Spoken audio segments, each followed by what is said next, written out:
Magandang araw. Sa video lesson na ito ay inyong matututunan ang tungkol sa rational functions, equations, and inequalities. Pwede niyo itong makita sa General Mathematics Module 2 ng title ay Rational Functions, Equations, and Inequalities na may objective na represent real-life situations using rational functions, distinguish rational function, rational equation, and rational inequality, solve rational equations and inequalities, represent a rational function through its table, values, graph, and equation, and for last, find the domain of a rational function. Let's have a definition of rational function. A rational function is a function of the form f of x is equal to p of x all over q of x, where p of x and q of x are polynomial functions, and q of x is not the zero function. The domain of f of x is all values of x, where q of x must not be equal to 0. Kung naging 0 ang ating q of x, magiging undefined na ang ating value. A rational expression is an expression that can be written as a ratio of two polynomials. A polynomial is an expression consisting of variables such as x and y, and coefficients with one or more than one term and variables.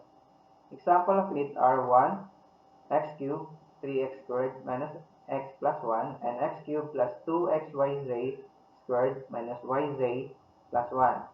We have three conditions when an expression is not considered as polynomial. First is having negative exponent. Third, we have radical symbol. Or second, we have a radical symbol. And the third one is we have our exponent as fraction.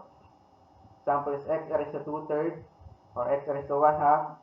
Bakit hindi siya pwede? Kasi ang x raised to 2/3, pag nire-rate natin, magiging cube root of x squared yan, which is a radical symbol. We also have another definition of terms. We have a rational equation. A rational equation is an equation involving rational equations. It only uses equal as our symbol. We also have a rational inequality. A rational inequality is a rational expression combined with any of these inequality symbols. We have less than or equal to, or sa ibang book, at most ang tawag dyan. We have greater than or equal to, or at least. We have less than or greater than. The third definition of term is rational function na na-discuss na kanina. Let's proceed to solving rational equations. We have example number 1. Solve for x in the expression 3 over 4 is equal to x over 4. So dito, since we have the same denominator as 4, and dapat yung numerator must be equivalent, we have x is equal to 3 as our final answer. For example number 2, we have solve for x in the expression 2 over x minus 3 all over 2x is equal to 1 over 5. The first step, get the LCD. We have 10x as our LCD dito. Pero para sa mga hindi nakakaalam kung paano nakuha ang 10x, we have exclusion. We have the denominator x, 2x, and 5. Ang x, ang factor niya lang ay yung x. Ang 2x, ang factor niya is x times 2. Ang 5, ang factor niya is 5. So, bring down lahat ng mga common terms. So, bring down x. 2 times 5, we have x times 2 times 5. Then, we get the product. Makukuha natin 10 over x. Step number 2, mamultiply natin ng LCD sa lahat ng terms na nasa may expression. So, we have 2 over x times 10x. We have, meron na tayong itong solution. We have 10x times 3 over 2x. We have 10x times 1 over 5. So, simplify natin. 10x times 2 over x is 20. Makakancel yung x dito na dalawa. Kaya makakaroon na lang 10 times 2 minus 10x times 3 all over 2x. Maka-cancel din ang x dito. And we have 10 times 3 is 30. All over 2, we have 15. So, meron tayong 20 minus 15. Kapag sinimplify, magiging 5 na yan. We also have 10x times 1 all over 5. We have, magiging expression yan, 10x all over 5. Pag sinimplify, magiging 2x na lang. So we have 5 is equal to 2x. To get the value of x, divide both sides by 2. So ang final answer natin is x is equal to 5 all over 2. Step number 3, we need to use the value of x na na-compute natin at isa-substitute natin dito sa ating expression to check if our value ng x na na-compute is tama. So we have 2 all over 5 all over 2 minus 3 all over 2 times 5 over 2 is equal to 1 over 5. So dito, 5 over 2, get the reciprocal, magiging 2 all over 5 times 2, kaya nakuha 4 all over 5. Next dito, 2 times 5 over 2 is 5. Kapag na-simplify, kaya meron tayong 3 over 5. So, we have 4 all over 5 minus 3 all over 5 is equal to 1/5. Kapag sinimplify na natin, magiging 1/5 is equal to 1/5. Therefore, ang ating conclusion, x is equal to 5 over 2 is a solution. For example number 3, solve for x in the expression x all over x plus 2 minus 1 over x minus 2 is equal to 8 over x squared minus 4. So dito, we have binomials at our denominator. So dito, x squared minus 4, ang kanyang factor is x plus 2 times x minus 2. So yun natin magiging LCD. So dito, ang LCD natin, x minus 2 times x plus 2 times x all over x plus 2. Makita nyo, makakancel natin ng x plus 2 dito. So we have x minus 2 times x. Kaya ito nakuha natin. Minus x minus 2 times x plus 2 as our LCD times 1 over x minus 2. So dito, magka-cancel ulit tayo ng x minus 2. So we have x plus 2 times 1, which is x plus 2, is equal to, ang LCD natin, times 8 all over x minus 2 times x plus 2. The same din lang yan sa x squared minus 4. So dito, makakancel natin ang LCD at saka denominator ng nasa right side. So, ang maiiwan na lang is yung 8. So, we have x squared minus 2 times x minus x plus 2 is equal to 8. So, simplify natin. X times x is x squared. Negative 2 times x is negative 2x. We have minus x dito. Then, minus 2. Since we have minus times the expression x plus 2. So, combined terms lang natin, magiging x squared minus 3x minus 10. Paano nakuha ang minus 10 dyan? Yung 8 dito, transpose dito sa may left side, then add common terms na lang. So, we have an expression, x squared minus 3x minus 10 is equal to 0. Then, to get the value of x, gagamit tayo ng factoring, which is ang factor ng x squared minus 3x minus 10 ay x minus 5 times x plus 2. Then, get the value of x using the factors. Meron tayong first value of x na 5 at saka x is equal to negative 2. Ngayon, ang ating third step ay to check yung value of x kung masasatisfy ba niya ang ating expression dito. So, if x equal to negative 2, then, dito sa expression natin, meron tayong makuha na negative 2 plus 2, which magiging 0 at magiging undefined. Dito sa expression na to, magiging undefined ang answer. Since naging undefined, ang x is equal to negative 2 is not a solution. If x equal to 5, then we have 5 all over 5 plus 2 minus 1 all over 5 minus 2 is equal to 8 over 5 squared minus 4. Kapag sinimplify natin, we have 5 over 7 minus 1 over 3 is equal to 8 over 21. Then, gamit using LCD, makukuha natin 8 over 21 is equal to 8 all over 21. Therefore, ang solution lang dito sa ating example na number 3 ay yung x is equal to 5. So dito, lagi natin tandaan na hindi lahat ng value of x dito na nakukuha natin using our solution is a solution for our expression.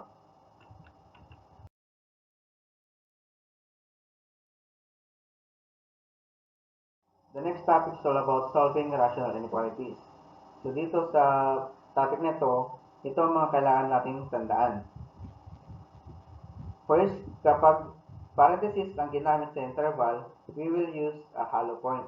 Ang hollow point dito ay yung point natin na walang shade sa gitna. Kapag bracket naman ang gagamitin, we will use a shaded point. So dito meron tayong open parenthesis, meron tayong close parenthesis, meron tayong open bracket at closed bracket. So, depende sa ating magiging interval o symbols ang magiging itsura ng graph natin sa number line. Meron tayong dadagdag dito na term which is yung infinite na symbol. Infinite symbol signifies yung continuous numbers. Dito makita nyo, we have positive infinite. Ibig sabihin, we have increasing numbers na dire-diretso. We have negative infinite. Ibig sabihin dito, we have decreasing numbers. And dito, sa last, we have negative infinite at positive infinite. Ang ating set notation ay the set of all real numbers. We have example number 1. Solve the inequality. 2x over x plus 1 is greater than or equal to 1. So, step number 1 natin, i-rewrite natin ang inequality sa single fraction. So, yung 1 dito, kailangan natin na gumamit ng SPE o subtraction property of equality. So, gaya dito, kung nag-minus 1 tayo dito sa right side, magma-minus 1 din tayo sa may left side. Para maging 0 ang nasa right side ng ating expression. So, we have 2x over x plus 1 minus 1 is greater than or equal to 0. Then using LCD, we have 2x minus x plus 1 all over x plus 1. So, pag sinimplify natin, ang ating inequality ay magiging x minus 1 over x plus 1 is greater than or equal to 0. Step number 2 natin, kailangan natin kunin ang value of x sa numerator at ang value of x sa denominator. So, sa numerator natin, we have x minus 1 is equal to 0. We need to transpose negative 1 to the right side. So, makakuha natin x is equal to 1. Sa denominator naman, x plus 1 is equal to 0. Then, transpose ulit ng positive 1 to right side. Makakuha natin x is equal to negative 1. So, we have two values of x. We have 1 at negative 1. Ngayon, yan ang i-graph natin sa number line. And take note din natin dito, we have the symbol na inequality na greater than or equal to. So, ibig sabihin dito, meron tayong hollow point, meron din tayong shaded point. So, step number 3 natin, mark muna natin, we have negative 1 at saka 1. Okay, bakit naging hollow point ang negative 1? Ang negative 1 natin, na value of x, ay nasa may denominator. Kung sinablit natin ang negative 1 sa ating expression, magiging 0 ang ating denominator, which is hindi natin dapat makuha na 0 ang denominator. At magiging undefined ang ating value. Kaya naging hollow point ang x equal to negative 1. Ngayon, shaded point naman ang 1, since kahit isubstitute natin ang 1 sa ating expression, magiging 0 lang siya or greater than or equal to 0. Hindi magiging over 0 ang ating denominator.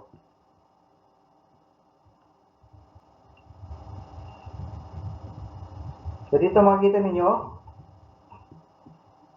we have the inequality greater than or equal to. Titignan natin ngayon dito sa ating number line kung saan ang mga values na kapag sinabstitute natin dito sa expression natin na 2x all over x plus 1, ay ang makukuha natin is greater than or equal to 1.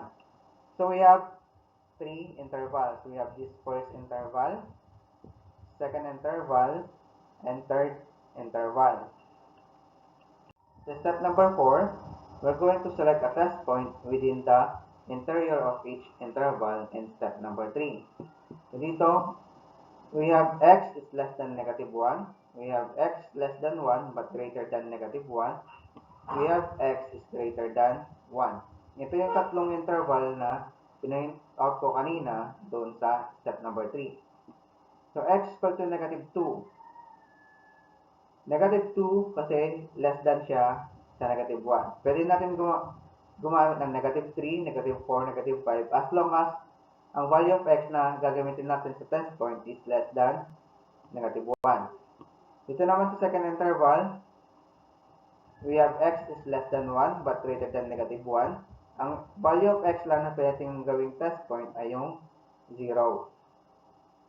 The third interval, we have x is greater than 1. So, ang value of x natin pwedeng maging 2, 3, 4, 5, and so on. So, kapag i-test natin, x equal to negative 2, substitute lang natin dito. Negative 2 minus 1 is negative 3. The sign is negative. Negative 2 plus 1 is negative 1. The sign is negative. Next, pag ang x natin is equal to 0, so we have 0 minus 1 is negative 1. So we have negative as our sign. 0 plus 1 is positive 1. So we have positive as sign. Ngayon, x equal to 2. Substitute natin dito. 2 minus 1 is positive. 2 plus 1 is 3. Positive din siya. So, magkakaroon tayo ng conclusion. Kapag x minus 1 all over x plus 1, negative over negative is positive. Negative over positive is negative. Positive over positive is positive. Step number 5, summarize the intervals containing the solutions. So, using this step number 4, ipa-plot na natin siya sa number line. So, first interval kanina, we have this less than 1. Bakit siya naka-shaded? Since ang kailangan natin dun sa expression natin is greater than or equal to, ibig sabihin lahat ng positive sign dito sa ating step number 4, yun ang ating magiging solution. So, ang shaded part natin sa solution ay yung less than negative 1 and yung x is greater than or equal to positive 1. And dito, since negative dito sa may ating second interval, dito sa gitnang interval na to, hindi natin siya pwedeng isali as a solution. So, the solution set is x is an element of all real numbers such that x must be less than negative 1 or x is greater than or equal to 1. Pwede natin siya i-rewrite sa ganitong interval notation. The union of the open and close parentheses, negative infinite to negative 1, open bracket 1 to positive infinite. Let's proceed to number 2. Solve the inequality 3 over x minus 2 is less than 1 over x.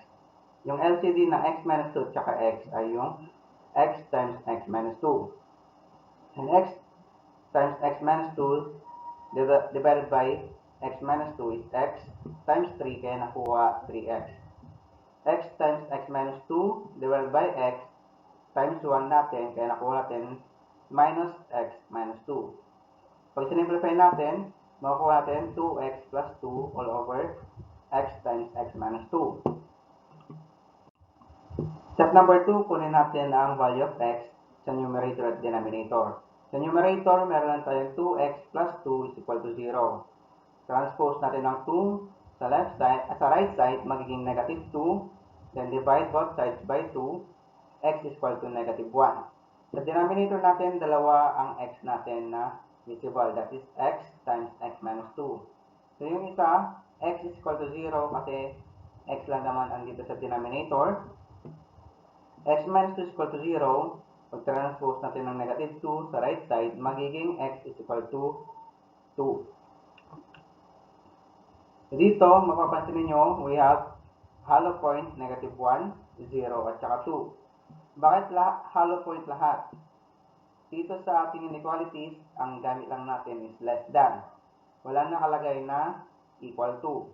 Saka lang tayo pwede mag-shaded point kapag meron tayong inequalities na greater than or equal to at saka less than or equal to. Ngayon, hollow point lahat yan kapag less than or greater than lang ang inequality na ginamit dito. So dito, meron tayong less than, ibig sabihin, yung negative naman ang kukunin natin na symbol doon sa step number 4. So dito, meron tayong first interval, second interval, third interval, at saka fourth interval. Step number 4, sabi ko kanina dito, meron tayong 4 na interval. X equal to negative 2 since it is less than negative 1. From negative 1 to 0, ang meron natin yung value is negative 1 half, negative 1 third, or any fraction between 0 to negative 1. Next, yung third interval natin, between 0 and 2, meron tayong whole number na 1, kaya yun ang pinakamagandang gamitin. Next, the last interval is x greater than 2. So, any values greater than 2 ang pwede natin gamitin test point. So, una muna tayo sa interval na to. X is equal to negative 2. So, substitute natin dito, negative 2 plus 1 is negative 1. Times 2 is negative 2. Ang sign niya is negative. Pag x naman, substitute natin negative 2, makukuha ang negative 2. Kaya, ang ilalagay natin dito is negative. X minus 2, pag sinabit ang negative 2, we have negative 2 minus 2 is equal to negative 4. Ang kanyang sign is negative. Next, x is equal to negative 1 half. Sabit natin dito sa ating interval. So, x plus 1, pag sinabit natin negative 1 half, magiging negative 1 half plus 1. Pag sinimplify, magiging 1 half lang. Times 2, magiging positive 1. Ang sign niya is positive. Next, x, pag sinabi natin na negative 1 half, maging negative 1 half ang value natin dito. So, we have negative sign. Next, pag sinabi natin negative 1 half dito sa x minus 2, we will have negative 1 half minus 2 and magiging negative 5 over 2 ang maging final na answer doon. Ang sign niya is negative. Third interval, x equal to 1. So, 1 plus 1 is 2 times 2 is 4. Positive. Pag ang x natin dito lang, sinabit ng 1, positive 1 ang answer, kaya positive ang answer dito sa ating table. Ang 1, pag sinabit natin na sa x minus 2, we have 1 minus 2 is equal to negative 1. Ang kanyang symbol is negative. For the last interval, x equal to 3, we have 3 plus 1 is 4, times 2 is equal to 8. Positive ang kanyang sign. Dito, magiging 3 ang answer natin. Positive din ang sign. Last, magiging 3 minus 2 is equal to 1. Magiging positive. So, mapapansin nyo dito, tatlo ang ating gagamitin to determine kung ano magiging final na symbol natin sa buong expression natin. So, dito, negative times negative is positive. Times negative is negative. So, negative ang ating conclusion doon sa fourth interval. Next, positive times negative is negative. Times negative is magiging positive ang kanyang result. Positive times positive is positive. Positive times negative is negative. Kaya negative ang final result dito. Next, for the last interval, tatlong positive ang multiply natin. Kaya positive ang ating gagamitin. Ngayon, ang inequalities natin sa expression natin kanina ay gumagamit ng less than. Since less than siya, sabi ko kanina, negative ang ating susundin sa test 4. Ibig sabihin, first interval at saka third interval lang ang kasali sa ating solution set. So dito sa number line, first interval ang nakashade ng ating line and the third interval.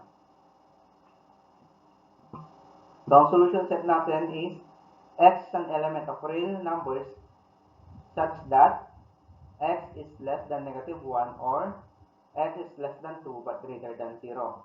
It can also be written using interval notation, open and close parenthesis, negative infinite to negative 1, union, open close parenthesis, 0, 2. Let's proceed to the next topic, representing a rational function through its A, table of values, B, graph, and C, equation.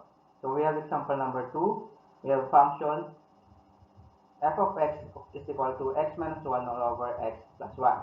So dito sa solution, ginamit tayo ng x from negative 10 to 10. Hindi ito mapapansin ninyo, meron tayong value ng x na kung saan magiging 0 ang denominator, which is yung negative 1.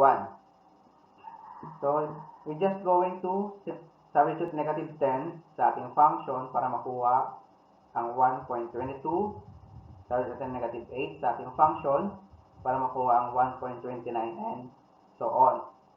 Ngayon dito, meron tayong set of points. Meron tayong x at meron tayong f of x, or dito yung y sa ating Cartesian plane. So dito, makikita nyo sa screen na meron tayong graph. And mapapansin niyo, meron tayong dapat line kung saan mag-stop ang ating connection. So dito, x is equal to negative 1, magiging undefined. So dapat meron tayong line dyan na tinatawag na asymptotes. Pero dito sa graph, is nakakonect siya. Ngayon dito sa general mathematics, hindi siya pwedeng mag-connect. Pero dun sa advanced subjects like the calculus, connected pa rin ang lahat ng points kahit na meron tayong undefined na value. Pero ngayon, sa general mathematics, ang graph na ito, mapapalitan siya ng graph na nasa right side, which is yung point E at saka point F ay hindi nakakonect sa isa't isa. For the last topic, we have domain and range of rational functions. Example number 1, consider the function f of x is equal to x minus 2 all over x plus 2. So dito, sa function natin, madali lang kunin kung ano ang domain ng ating rational function. Titingin lang tayo kung ano ang nasa denominator. Example dito, x plus 2. So hanapin na natin ang value ng x na kung saan magiging 0 ang ating denominator. Since dito, ang x natin is negative 2, kapag i-substitute natin dito, magiging negative 2 plus 2, which is magiging 0 ang denominator. So yun lang ating magiging solution. Then ang domain na natin is the set of all x such that x is not equal to negative 2. Ibig sabihin dito, lahat ng values ng x ay kasali maliban lang sa negative 2. Also, sa ating interval notation, we have the union of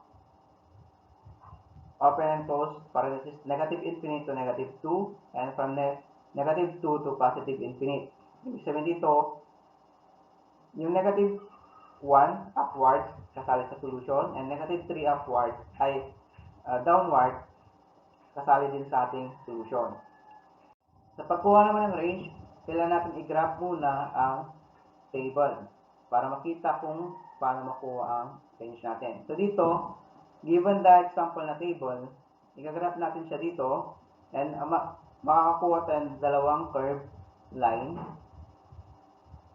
And makikita natin we have two asymptotes or yung broken line na sinasabi ng ibang book. So dito makita niyo negative 2 ang ating undefined, isang asymptote.